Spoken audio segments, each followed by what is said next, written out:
Jonathan, we just finished up a marriage series called Hitched, and one of the things that you were not able to really address during the series was how parenting affects marriage. Do you want to speak to that? Yeah, because in most marriages, there are kids involved, at least on one side, not both sides, if it's a blended thing, and so it can get real messy.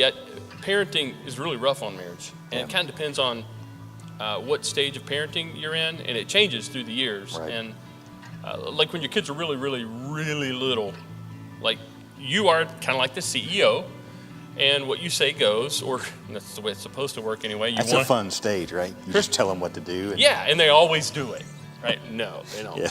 But anyway, just knowing that in your marriage, in order to survive that stage of parenting, you have got to be on the same page, and you have got to work together. That's what I mean by being on the same page. It's all hands on deck. None of this, your job, my job, your job. It is whoever gets to it can get to it. It's exhausting, it is draining, and I would think one of the most important things to remember about that stage of parenting for your marriage is that you've got to carve out time to continue to honor your marriage, whether it be date nights, put the kids to bed, we're gonna binge watch Netflix, and whatever else comes after that, or sleep. Or whatever you have to, sleep. Hey, baby, no, I'm sleepy. And that's a reality. It's just chaotic and it's exhausting. Now, when your kids get a little bit older, and especially as they move into adolescence, I mean that changes completely. Your marriage then moves into this phase where you have to talk a lot. When you have teenagers and you have older kids in adolescence, you have to really communicate a lot because your teenagers are now smart. Mm-hmm. And they will pit you against one another. They, it's like, man, mom said this, but dad said this, and I can kind of get in here and get my way and all that. So mom and dad has to be on the same page through communication like never before. How did you and Donna do that, stay on the same page, especially when your girls were teenagers? Yeah, and we're just coming out of that phase, really. And we have a daughter that's married and one that's, almost, out of that teenage, and she's in college. But so our nest is pretty much empty. And looking back on those years, when we did it the best, we were communicating clearly to our girls, hey, your mom and I were on the same page. What she says, I say. What I say, she says. And I got her back, she's got my back, and you're not going to play us off one another.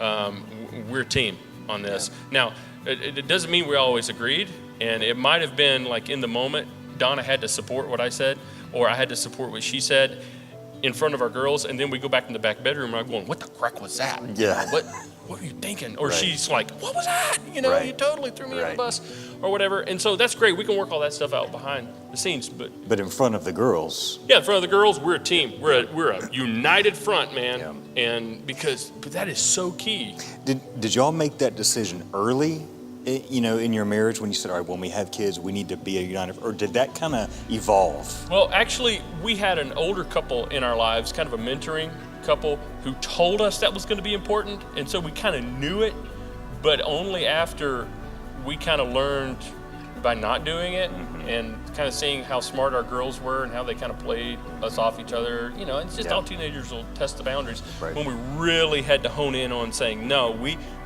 need to really be on the same page. And another thing I think I'd say to parents, for your marriage sake, you need to understand that you don't have the ability to out-parent your kids' sin nature, if you will, Yep. or their ability to choose to do wrong. I mean, they're a human being with a free will.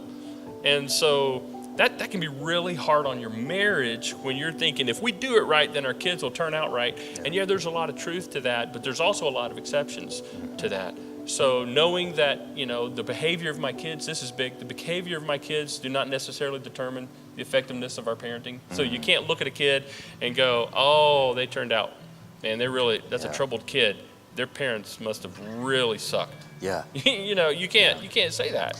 It was very sobering. I remember when Krisha and I got to the point where our boys were older and we recognized, okay, they are now old enough to really make a decision that could affect, in a very negative way, the rest of their life. And adversely affect your life and your marriage. Right.